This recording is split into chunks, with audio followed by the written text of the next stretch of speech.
Dans le cadre de l'opération Nelewadoli, menée à l'est du pays, dans la région de Difa, dans la nuit du 20 au matin du 21 avril 2025, des éléments affiliés à l'État islamique en Afrique de l'Ouest ont mené une incursion armée dans le village de Garshinligi, situé à 12 km à l'ouest de Kablewa, entraînant l'enlèvement de plusieurs personnes. Alertées dans les plus brefs délais, les forces de sécurité ont immédiatement déployé une unité sur les traces des assaillants. Au terme d'un échange de tirs, l'unité d'intervention a réussi à prendre l'ascendant sur les terroristes, neutralisant 9 d'entre eux. L'opération s'est soldée par la libération de l'ensemble des otages, tous sains et saufs.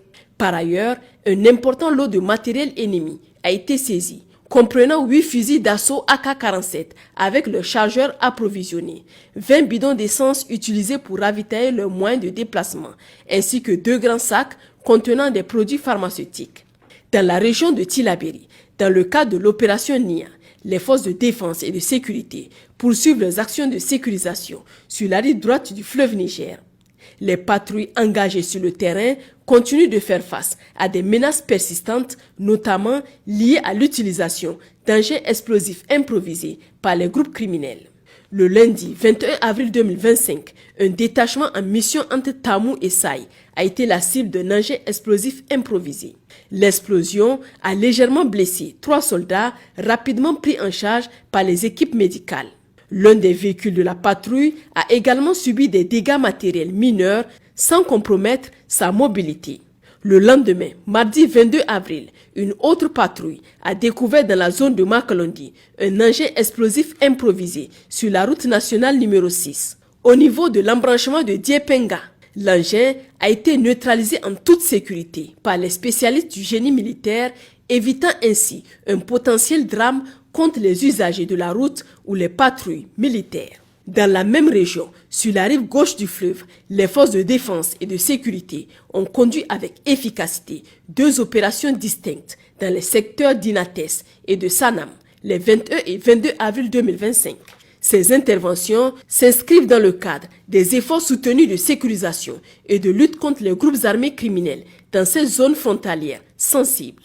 Le lundi 21 avril, au cours d'une patrouille dans l'extrême sud du village d'Inates, une unité de FDS a repéré 2 individus armés circulant à moto en direction d'un campement isolé. Grâce à une réaction rapide et à des tirs précis, les 2 terroristes ont été neutralisés sur le champ.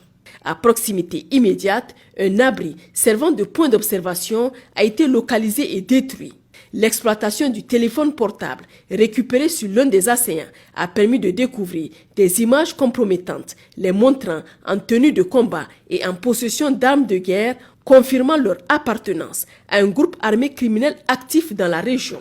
Le mardi 22 avril, jour du marché hebdomadaire de Sanam, une autre opération conduite suite à une dénonciation anonyme a permis l'interpellation d'un individu suspecté de complicité avec des groupes criminels opérant entre le Mali et le Niger.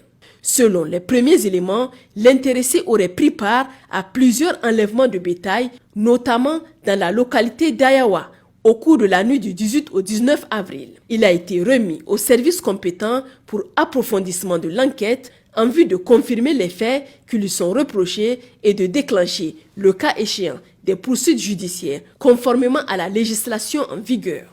Dans la région de Dosso, au sein de l'opération Damissa, en ce début de semaine, grâce à des renseignements faisant état de la présence de 3 individus terroristes identifiés circulant à moto dans les environs de Falmey, une opération a été lancée sans délai par les unités de l'escadron local. L'intervention rapide et bien coordonnée des forces engagées a permis l'interpellation des 3 suspects.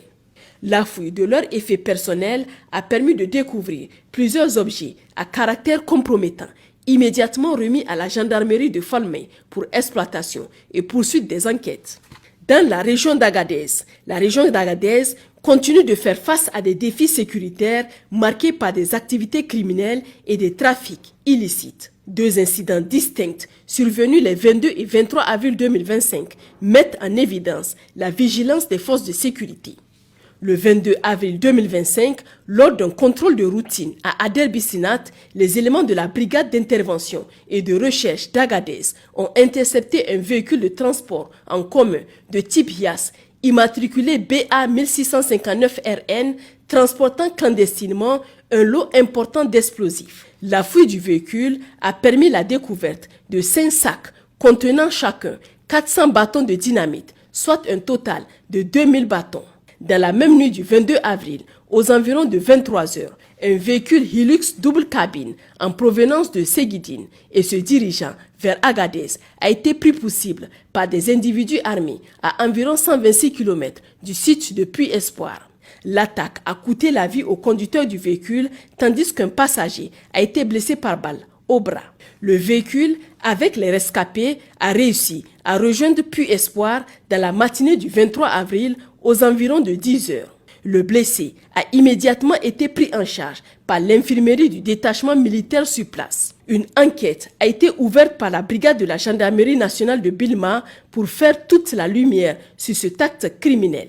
Dans la région de Tawa, au sein de l'opération Chara, dans le cadre de la deuxième phase de l'opération Sarankassa, la brigade d'intervention et de recherche de Tawa a mené le 20 avril dernier une action qui s'est soldée par l'interception de plusieurs moyens de transport. Il s'agit de 3 motocyclettes, un tricycle et un véhicule de type Hiace. Ce dernier transportait une importante cargaison constituée de 183 bidons de 25 litres d'essence, soit un total de 4575 litres. Le matériel saisi ainsi que les personnes impliquées dans ce transport illicite ont été remis aux autorités compétentes pour la suite des procédures judiciaires. Parallèlement à ces actions sécuritaires et dans un esprit de renforcement des liens entre les forces de défense et de sécurité et les populations civiles, une unité en patrouille dans la zone de Eknewan a initié une séance de consultation médicale foraine. Cette initiative humanitaire a permis d'apporter des soins de santé à des populations vulnérables vivant dans plusieurs hameaux environnants. Chers compatriotes, nous vous exhortons à continuer le soutien à nos vaillantes forces de défense et de sécurité en maintenant et renforçant votre mobilisation pour vaincre les ennemis de l'intérieur comme de l'extérieur. À cet effet, les lignes téléphoniques restent ouvertes 24 heures sur 24 pour recevoir vos appels et vos signalements. Pour les forces armées nigériennes, le 40-40. Pour la gendarmerie nationale, le 40-00. Pour la garde nationale du Niger, le 280. Pour la police nationale, le 83-83. Vive le Niger libre et souverain. Vive les forces de défense et de sécurité. Vive les citoyens résilients et engagés.